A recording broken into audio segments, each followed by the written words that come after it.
Bonjour et bienvenue à notre troisième capsule, le TCC pour les nuls, l'impact sur l'entourage. Dans cet épisode, vous allez découvrir comment le TCC chamboule la vie de l'entourage de la victime.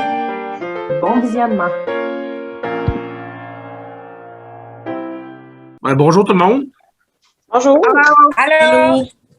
Aujourd'hui, je vous ai demandé en Zoom parce que, comme vous savez, je fais des capsules vidéo pour renseigner les gens sur c'est quoi le TCC. J'ai défini c'était quoi un TCC. J'ai interviewé des gens qui ont eu des TCC. Puis là, j'aurais besoin d'idées pour mes prochaines capsules. Puis là, c'est pour ça que je vous ai demandé une rencontre d'équipe. Je voulais qu'on regarde ça ensemble. Qu'est-ce que je pourrais faire comme prochaine capsule? Eh ben, moi, Maxime, j'ai pensé à ça, puis parce que tu m'avais demandé de me préparer un petit peu, là, puis je me disais, on pourrait peut-être parler de qu'est-ce qui touche ou qui affecte la famille là après que y a un membre de leur famille qui ont subi un TCC, parce que je trouve qu'on n'aborde pas tant que ça un sujet. Qu'est-ce que vous en pensez? Parce que ça touche tout le monde un TCC, là, pas juste la personne, mais son entourage aussi.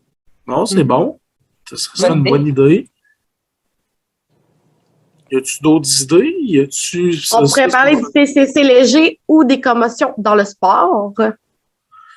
Oui, c'est vrai qu'on n'en parle pas tant. On en parle, mais on n'est pas sensibilisé tant que ça à ça. Ce serait bon. Ouais, moi, je me disais peut-être l'intégration des personnes TCC, tu sais, ça pourrait être soit dans leur travail ou dans le milieu scolaire, là. Ouais, on pourrait même parler du parcours de réadaptation après. Oui. Ouais, ouais. Ou même, là, moi, je me disais, tu sais, comme Guy Nantel, il fait des vox pop, là, on pourrait prendre tes capsules puis se demander si la population ils ont compris là, les messages puis leur demander des questions en lien avec le TCC, là. Ah, ça serait une bonne idée. Comme on partirait dans la rue puis on les enregistrait, puis ça serait une bonne idée, ça. Ben, Caroline, je pense que ça sera pas plus long que ça, notre réunion. Je pense que j'ai vraiment des bonnes idées pour ma prochaine capsule. Puis je pense que je vais y aller tout de suite. Ma prochaine capsule, ça va être le TCC puis l'entourage. Donc, on va parler vraiment de l'entourage de la personne TCC. Ah, c'est super, ça. Ben, tant mieux. Qui dans votre entourage a un TCC? Ma mère. C'est notre garçon. C'est Sébastien, notre garçon. Ça arrive à 4 ans et demi. C'est mon fils. Mon fils qui a 38 ans, mais quand c'est arrivé, il y en avait 21. Le jour où tout a commencé, comment vous sentiez-vous? Comment vivez-vous la situation? C'était tout le voyageage de Sept-Îles, Québec, Québec, Sept-Îles, que ça a duré 1 an. Ça l'a chamboulé un peu nos vies. C'est sûr que moi, j'ai arrêté de travailler. J'ai pris un congé pour travailler auprès de moi, de mon conjoint et aussi de Guillaume. Alors, ça a chamboulé toute cette routine qu'on avait avant, qui était confortable, par une routine qui était toute chamboulée. Tu sais, être en chaise roulante, elle peut pas tout faire dans la vie, même des activités, genre aller à la piscine ou des trucs de même, ça, elle est capable, mais il faut toujours, mais pas toujours, là, mais aller genre à un parc aquatique, ça, on peut pas, puis il y a surtout beaucoup d'activités qu'on peut pas faire ensemble à cause de ça. Je vais te dire, là, c'est rochant. C'est rochant parce que tu sais pas ce qui est en avant de toi. Tu sais pas à quoi t'attendre. Tu arrives à Québec, t'as bien beau rencontrer le chirurgien, t'as beau rencontrer n'importe qui, tu sais pas où est-ce que tu t'en vas, là. C'est là, il dit présentement, il est vivant. On va voir au jour le jour, parce que là, tant qu'il a quand même qu'il fasse un certain temps, il a fait du centre de réhabilitation.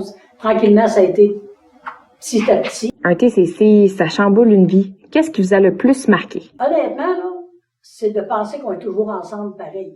Parce que il y a beaucoup de monde qui ne comprennent pas qu'on ne soit pas divorcés ou séparés quand il arrive, parce que la majorité du temps, quand il arrive des problèmes de même, bien souvent, le couple, ça finit. On s'est dit, écoute, on s'est marié pour le meilleur et pour le pire. On attend encore le meilleur. On attend toujours le meilleur, qu'est-ce que tu veux? C'est que ce que j'ai remarqué, c'est que les services en région ne sont pas faits pour intervenir dans des cas d'urgence, parce qu'on est en situation d'urgence, on arrive avec une personne qui, du jour au lendemain, est handicapée. Puis on arrive ici, puis il n'y a pas personne qui pouvait gérer une urgence comme j'avais avec Guillaume. Fait qu'on s'est vraiment réorganisé. Mon conjoint, il m'a aidé à réorganiser l'endroit où on était pour faciliter les transports à Guillaume. C'était compliqué au début parce qu'il y avait pas de tonus, on a dû lui apprendre à manger, à respirer, à parler, à marcher, à s'habiller, à prendre ses médicaments. On l'a aidé aussi dans tout son cheminement parce que quand tu te réveilles handicapé puis qu'avant tu l'étais pas, il y avait toute cette rage que Guillaume avait qu'on a dû gérer. Qu'est-ce qui a nécessité le plus d'adaptation? Plus d'adaptation, c'est l'adaptation domiciliaire.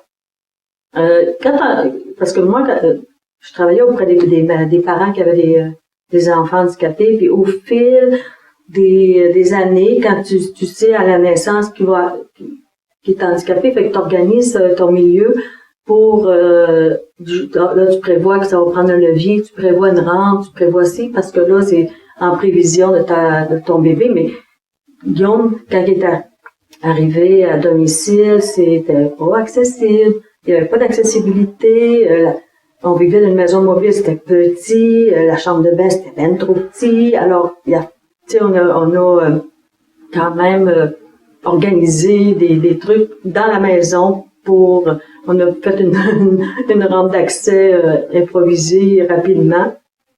Et après ça, on a dit on doit déménager. Fait qu'on a déménagé de où on était ici à la ville de Sept-Îles, puis on a trouvé une maison.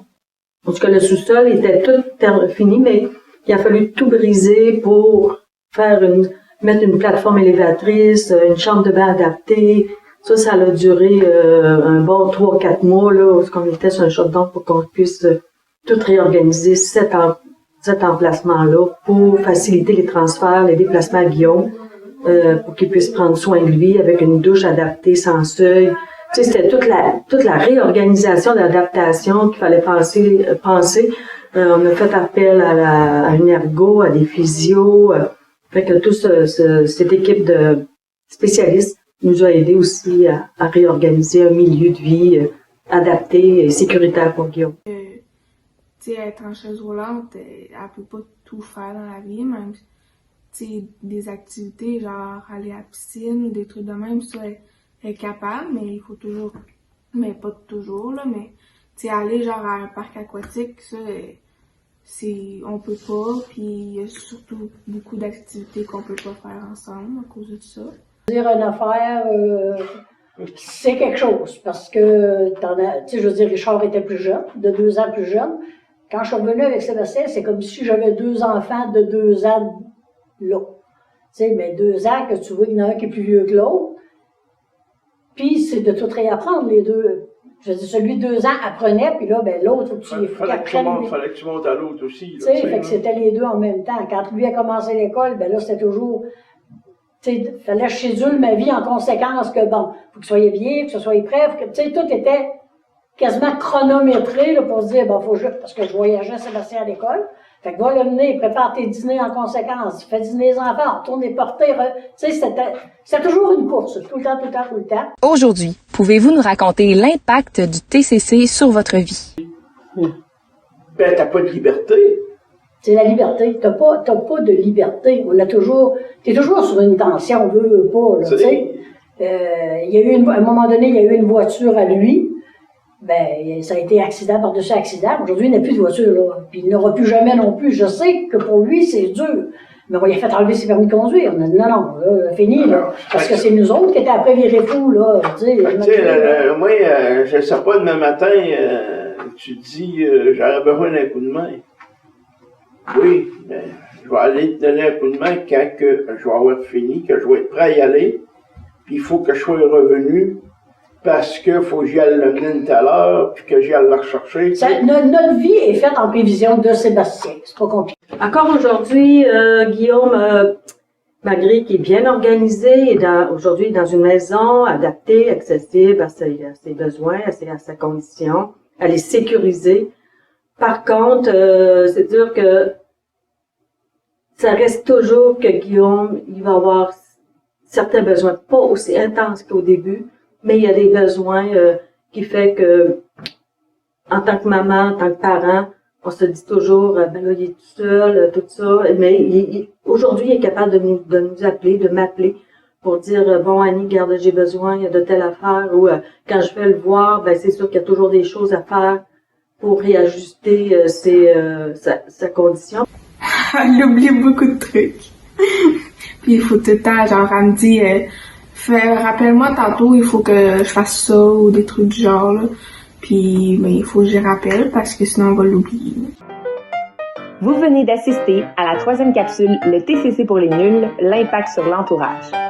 J'espère que grâce à cette vidéo, vous comprendrez désormais que le traumatisme crânio-cérébral touche la victime, mais également l'ensemble de son entourage.